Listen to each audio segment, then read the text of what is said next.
This is not a message for everyone. This is a transmission for the star seeds, for those of you who know or suspect that you are something different, something unusual, not of this place.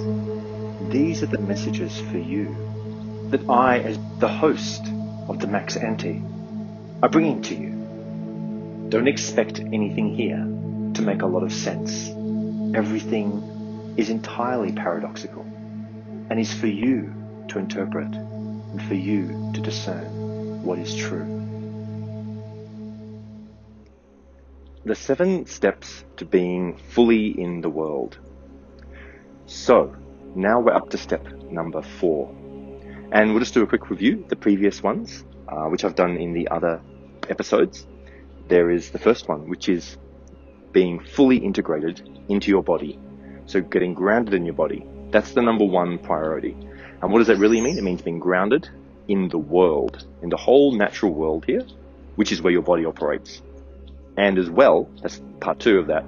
And part 3 is being integrated fully in the human society. So that whole first step is about really being here. And if you haven't heard that one, listen to that particular episode. The second step is about realizing that you're on a tour, that this whole life here is a tour in this world and not to take it too seriously. The third step is about experiencing joy, allowing joy to be your guiding compass, that anything in your life that you're not experiencing joy, make a list of them and figure out a step-by-step process to get rid of them. You need to orientate your life and get yourself into a position where you are experiencing joy the majority of the time. Maybe you can't experience it all the time, probably not, but you can certainly orientate the whole foundation of your life in that direction.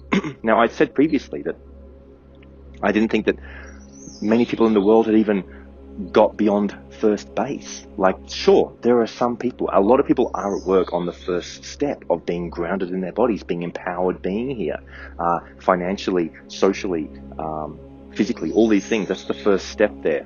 But even there, do they have mastery? Because that's what we're talking about here. We're talking about having mastery in this whole 7 step-by-step process. And this whole 7 step-by-step process is for your whole life. This is a blueprint to be here in the world. And so these steps could take years, or in my case, even like decades to work on. So it's a big process. And most people would probably be pretty happy with the first 3. That's what I said. It's like, wow, the first 3 steps which we've gone through.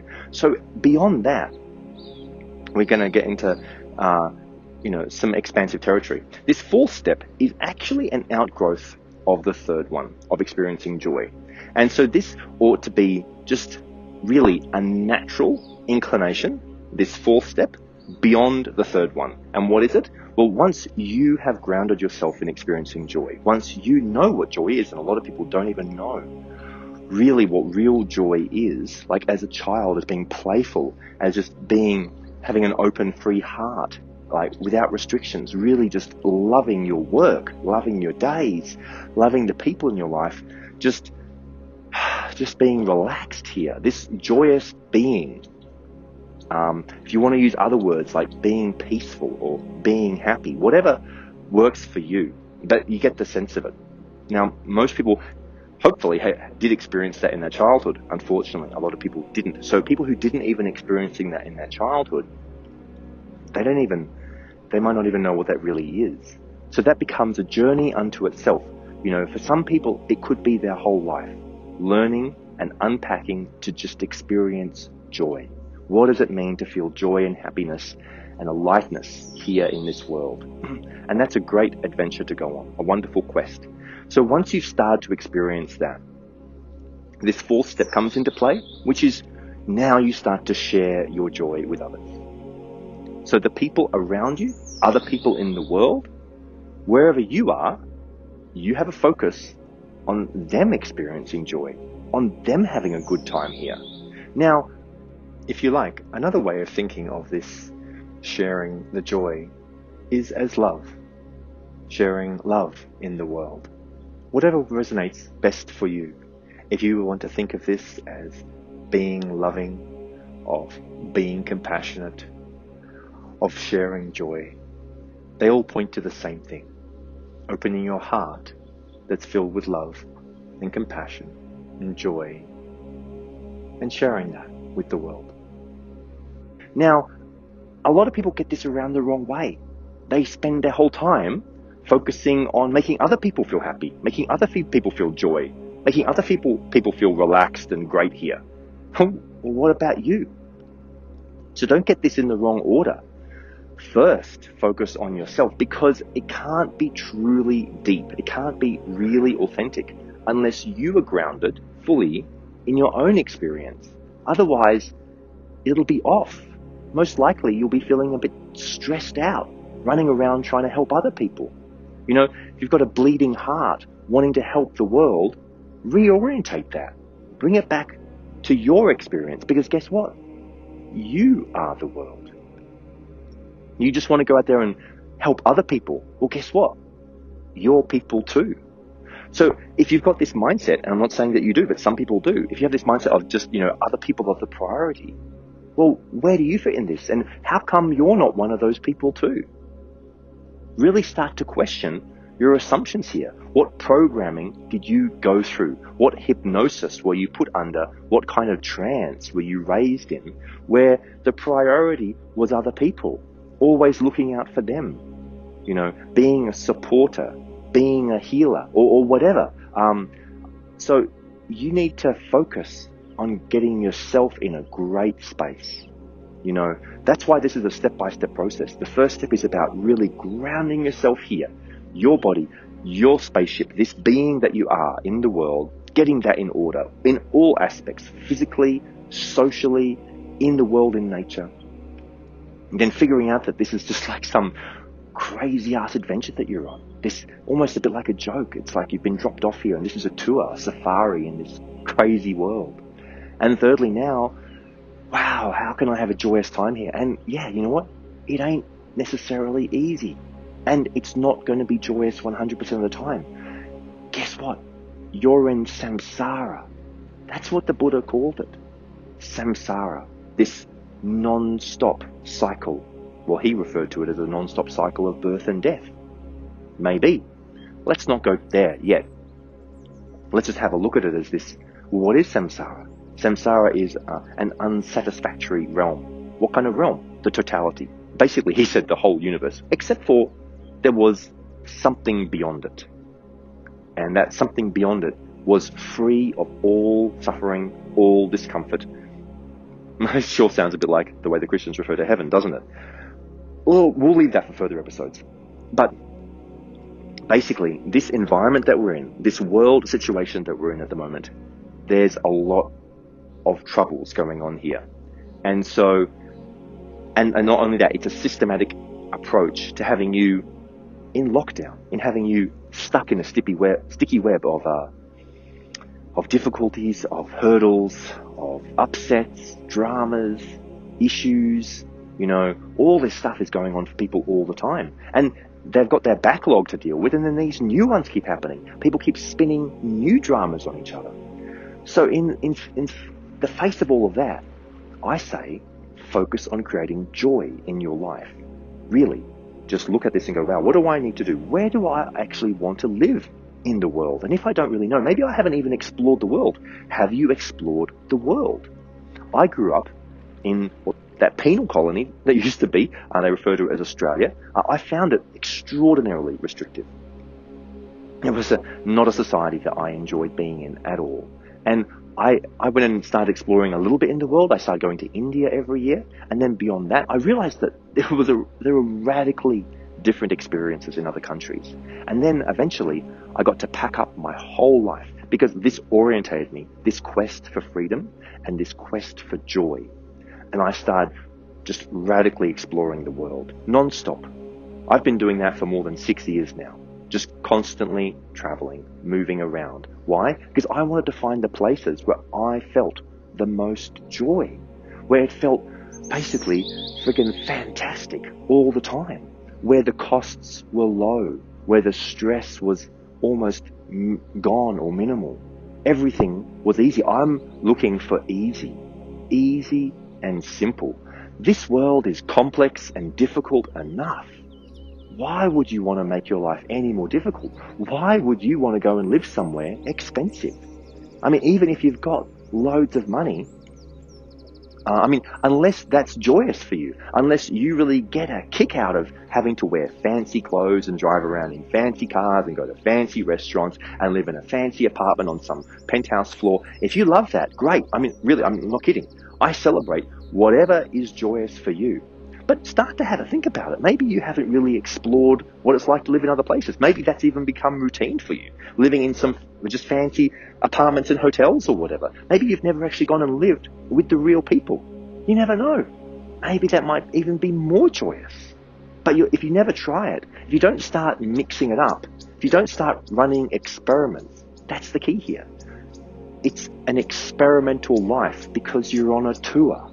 You're on a tour in this realm, and so you might as well start experimenting. There was this awesome book that this guy told me to read when I first got divorced and I started to live in a radically different way. He could tell, and this guy was a multi-millionaire. He took me up to his room. We were speaking at conferences. I was doing a speaking tour across the US at the time, talking about technology, which is one of my areas of expertise, and he was doing the same thing. And I'd actually been following him for a few years, and we hit it off, and he'd also been divorced previously. And he said, dude, I've got a book for you to read, and it's going to be have a massive impact in your life at this particular point, because he said to me, this moment in your life is a critical moment. It's like an opening of pathways where you can start to explore. So I went up to his room in the hotel, and he opened up his briefcase, and there was a dozen copies of this book that was called Replay. And so this book by Replay by Ken Grimwood. So it's actually that movie Groundhog Day was based upon this, and this is much better than even the Groundhog Day. It's a good film and all, Bill Murray, but this book, it shows you. It's a sci-fi book, so it's pretty fun to read, and it's this guy who gets to relive his life over and over, and it's a riot of a ride, and it altered my consciousness reading this book. It affected me in realizing that, wow, don't take this too seriously. And every single person that comes into my life, all of them, are basically just people to play with for a while. Nothing is certain here. And I will reset the whole game, because guess what? This is my game. Yeah, that's what you want to start realizing. This is your game. But you've been told something radically different. You've been told that you're just a little piece in this mechanized system that's basically like, it is a game for sure. It's just that it's not your game. When you're playing by the rules of the social order and the current system, you are playing a game, but it's not your game. So figure out how to orientate the whole system so it's your game. That's what I did.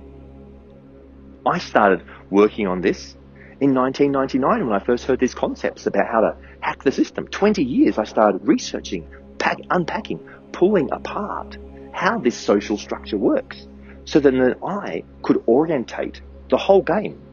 And yes, it took a long time, and I was in some pretty sticky situations. Because when you get deep into the web, you're basically living for other people. And how this is funny, hey, because this episode here is all about being there for other people. Do you get the paradox here? It's your game.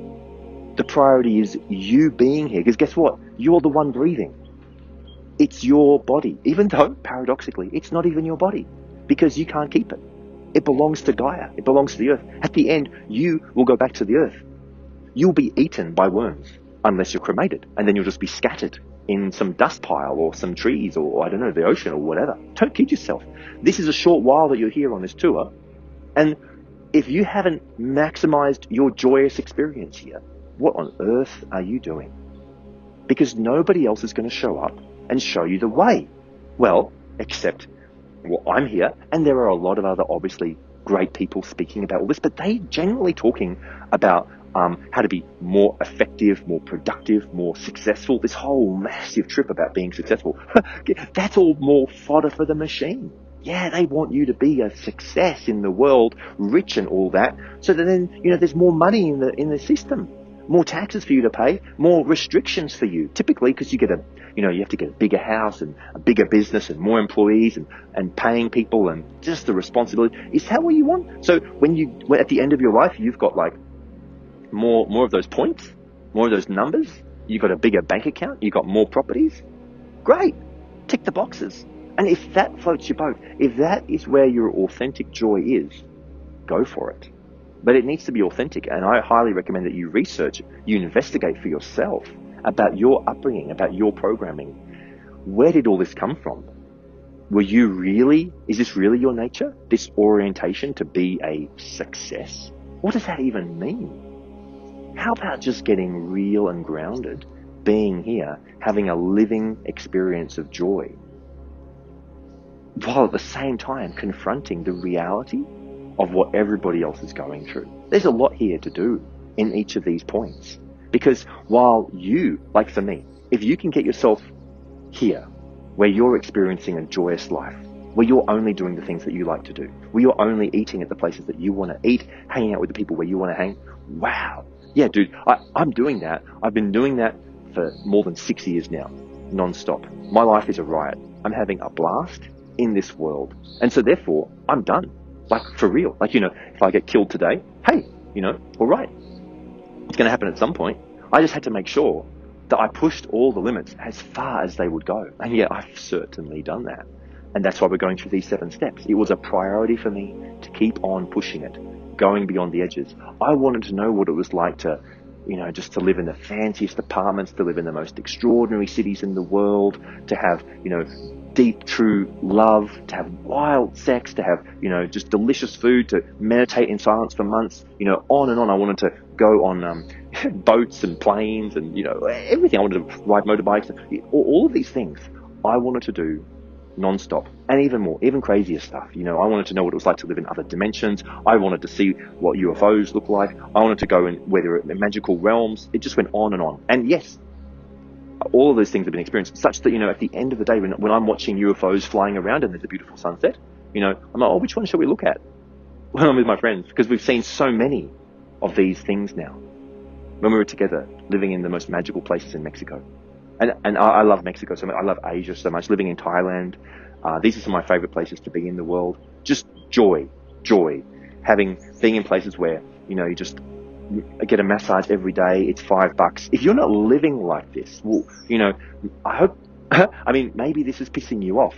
Maybe this is getting you upset. That isn't my intention. It's to show you what's possible. Because I did live in that straitjacket for decades.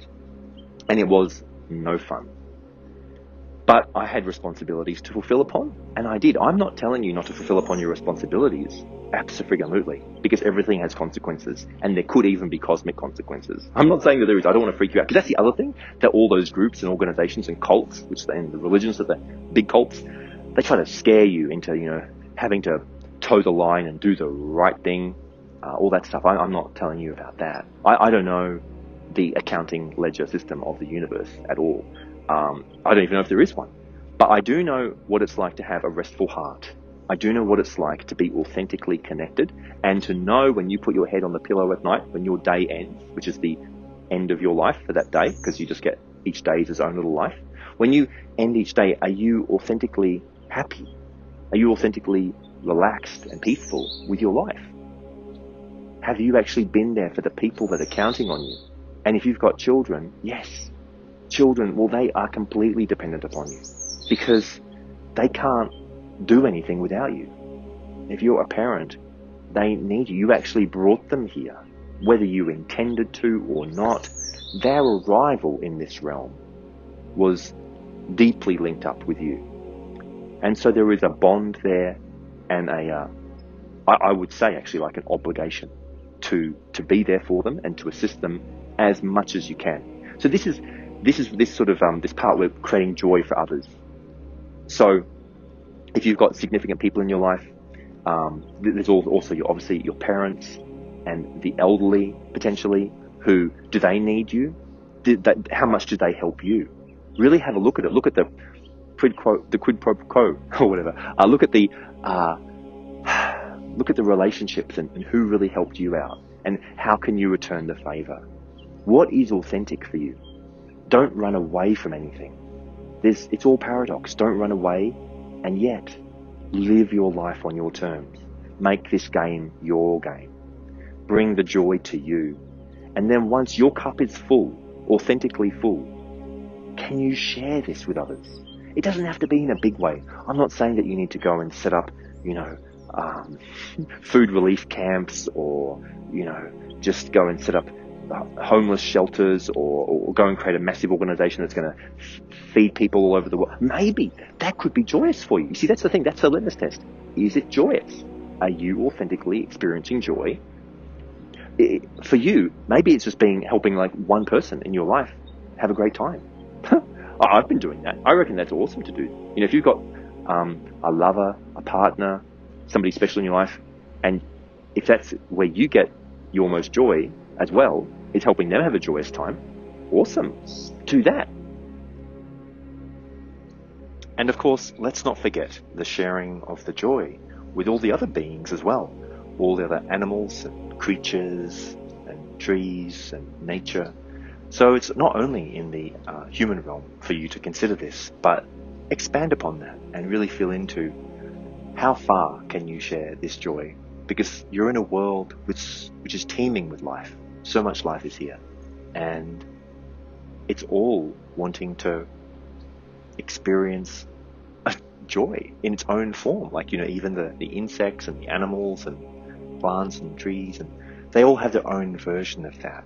And whether you're causing harm to any of these other animals or beings or creatures or plants. So think about that as well. Think about wherever you can minimize your impact to the environment, to causing harm to any beings, you're supporting life to keep flourishing. Every time that you don't eat an animal, every time that you don't kill a bug or destroy some trees, you're supporting life. Now, I know nothing is perfect, so don't get too caught up on having to be perfect here and all that. Don't worry about that. It's about the intention. It's about you just keeping these ideas in your heart and not getting out of balance. But just something to consider is, beyond even sharing the joy with all the other people, is sharing it in the world with all the other creatures and beings and animals that are here. Something to consider. Cool. If you're at work, if you've got a job and it's part of your responsibilities to show up there, and you see, this is like turning an ocean liner at first. It's not all going to happen in one day or 1 week or 1 month, maybe not even in 1 year. But maybe, don't even underestimate yourself. Get real about how powerful you are and how much you can really reorientate this whole thing. But while there are people directly engaged in your life, make a list of them. Make a list of all the key people, or maybe it's the people you work with, maybe it's the people who you hire, or maybe it's the people who hire you, maybe it's your family that you live with, maybe it's your spouse. Whatever it is, I bet you there's like 20, 30 people, maybe more, maybe less. What are they experiencing with you? Are you lighting up their lives? And if not, that's also an indication of how much joy you're experiencing. Back to that third step. You see, start using other people's experience of you as an indication of how much joy you're experiencing. Now, you don't have to really buy into their stories. I mean, some people, they're pretty cranky, pretty pissed off people, and don't listen to them about their opinion of you, for sure. I mean, no, hang on. You can still go and ask them. This is an interesting thing to do, an interesting experiment that I highly recommend that you do, and I've done this. Make this list of the people that are key people in your life, and go and interview them. Make it seem sort of special. Tell them, invite them, ask them first. Look, hey, is it okay? I'm going to ask you something a little bit unusual. Would you mind if I interview you? They go, oh, okay. What about? Well, actually, just about me. I'd love to hear your authentic opinion of me. And I'm not going to judge you. I'm not going to say anything. I'd just like to really know authentically what you think of me. This is the last thing that most people want to hear. Most people are terrified of what other people think of them. But you're going to start upping your game, because this is how you're going to grow mastery in all of these 7 steps. So here, this is where you're going to start to confront and get real with the relationships in your life. And what is the impact you're having on other people? You need to understand because you can't avoid this. You are a social being. Humans are social beings in the world, being, working, hanging out, living with other people. And you want to understand really authentically what you're like, because you might have blinkers on. You probably do. Pretty much everybody does, about what they really like. And you don't have to buy it, what they're saying to you, but it's good for you to know. So you just sit there and you shut up. You just ask them that question. What do you authentically think about me? And I'm not going to judge anything that you say. Please just open up and share with me and tell me whatever's there for you. As much as you can, I'm really interested in what you think of me. You might be pleasantly surprised. Wow, you might be like blown away at how fantastic they think you are. Can you even handle it that good? Imagine if most of the people you're talking to just tell you, wow, I just think you're fantastic. And most people are actually shy of telling you how great that they think you are. Most people are shy of telling you how inspiring they think you are. So find out. Do they think that, or do they think that you're a bit of a jerk? and then once you've got your list of a few dozen people that you've asked, and you might even want to record them. Maybe it's interesting to record them, or probably don't take notes. Just sit there and listen. And if you are recording them, tell them you're going to do that. Maybe even don't worry about that part. Just find out and get real. And once they've told you, and if they get a bit stuck and they're a bit shy, just encourage them to say, hey, I'm really interested. Just keep on encouraging them to share with you. Maybe if they're close to you, you could hold their hand or whatever. But afterwards, you just thank them. Now, don't get emotional with them while they're telling you. Don't start crying or laughing too much. Maybe just a little bit. Just have a very soft. Be a bit like a therapist, just sitting there, just listening. And that's the other thing. What are your listening skills like? In this whole section here, we're talking about being with other people, helping other people experience joy. Because now that your cup is full, that was the third step. This is the fourth step. What are your listening skills like? Because most people can't even listen. Most people are really crappy at listening. They're always jumping in, trying to say something. Now, that's a really great skill to start to master, being a great listener with focused intention. You can even maybe look like you're a listener, but you're actually listening to yourself, chatting away in your head. That's what most people are doing. They're thinking all the time about something else, and they can't wait to say their next little sentence. People can feel that. It doesn't resonate. It doesn't connect with them. So that's another key skill, a priority of a life skill to master is the art of listening. And so I went and did, I trained to be a psychotherapist. I did years of training. Before that, I'd even done other counseling training. Yeah, so go and learn to be a counselor, just for that skill. Literally go and do there are counseling therapy groups where they need people and they do it for free. So this is not something you're going to get paid for, but it's going to help you with the skills of being a great listener. And so these are some really important things because, all of your relationships are going to be built upon you listening. I mean, yeah, they want to hear from you, but they also, a lot of the time, people love to talk and they want to be listened to, and people will basically thank you and think that you're fantastic, and you'll probably have more love in your life. So this step is all about you being there for others, helping other people have a great day. Even if you're just meeting them briefly in a shop, always keep this as a focus. Like, wow, do I have enough joy to share it around? That's the key here. Do you have enough joy in your life to share it around? And if not, that's why you're going to need to make these big changes in your life so that you can start experiencing more joy, so that your cup overfloweth. You need to have so much overflowing that it flows into other people. Now, if you are actually having a tough time, which a lot of people are, and you don't have authentic access to a lot of joy and happiness and peacefulness, then tell the people in your life. Be straight with them. Just apologize. Like, if the interviews have resulted in people telling you that, they're a bit scared of you, a bit agitated around you, they don't feel great. If some people say that, apologize. That's the other skill you need to master. Apologizing, getting authentic about really saying sorry. Hey, I get that about what I'm doing.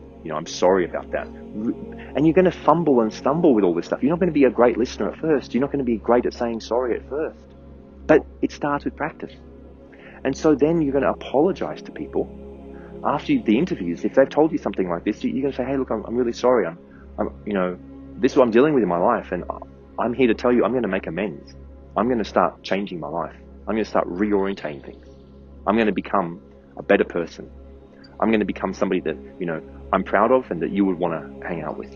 Tell them this, if that's real for you, if that's authentic. You don't have to go and hang out with anybody. This isn't about you suddenly saying, I have to have 100 people that I'm close with in my life and sharing everything with them. Not at all. It's about you authentically feeling joy. And once you've tapped into that, sharing that with people in small ways, even if it's just little interactions. If you authentically love living by yourself, off in the woods, hardly seeing anybody, great. That's awesome. If you want to just be alone all the time, wonderful. But then, I bet you there were some connections beforehand. Be good for you to maybe find out. Maybe, not necessarily, but could be. Where are those people at with you now? Maybe you want to go and look at some of that stuff. There are these great courses by Landmark, the Landmark Educational Organisation. They run workshops. I've done dozens and dozens and dozens of their workshops, all about communication, all about living authentically, all about confronting your interactions with other people. I highly recommend them. Are they a cult? Yeah, for sure. Do they have their organizational bias and agenda? Yep. So just get real with that. Doesn't mean they don't have something great to teach. And they're like, less than 1/4 of the price of most of the other workshops out there, like Anthony Robbins, and there's just so many workshops, and they're all great too. They're all awesome. I highly recommend that you do personal development workshops to get better at being in the world, educating yourself, being with other people. But those ones from Landmark, they are all about authentic living and being great with other people and having integrity. These are key steps. Most people don't even understand what integrity is. So that's the key here with all the stuff about being connected to other people, having integrity, finding out what they think about you, stepping up. You want to step up and be somebody in the world that you're proud of, that people want to connect to. And so, but the first step in this part of the process was authentically having joy for you, and probably cleansing your heart, because there could all be issues there from the past, and you can't fake any of this. It's not about you faking it. It's not about you now saying, putting a big smiley face on, like, no, I'm happy, and I'm going to be great with everybody, just give them all hugs, and no way. It's about being authentic. Be real. Don't be fake. If you've been being fake, then tell people. Go up to them and say, hey, you know what? Guess what? I've been being really fake. You think I'm really happy? Well, guess what? No, I'm not really. And you know how I'm always bending over backwards to help you out? Well, it's actually exhausting. Tell them. If you've been breaking your back helping out everybody else, just stop it. Don't exhaust yourself. Interestingly, if this has not resonated with you, and if you don't relate to or don't want to share joy with others, if you actually don't want other people to have a great time, authentically helping them be lit up and loving life, if you don't feel any resonance with that at all, if you think, I don't want to help other people, I don't want to have other people feel great, then wow, really have a look at that. That's pointing to something. And I'd say it's probably pointing to your own level of joy in the world, because this ought to be a natural outflow, that as you experience more and more joy, more and more happiness, it's a natural process for you to then feel like sharing that. That's actually part of the process of you being joyous and happy in the world, is the extent to which you are sharing that. And if you don't even want to, then that's pointing probably to a lack in your life, to maybe areas in your life that you're not happy or a closed heart. And I'd recommend that there's healing there to be done.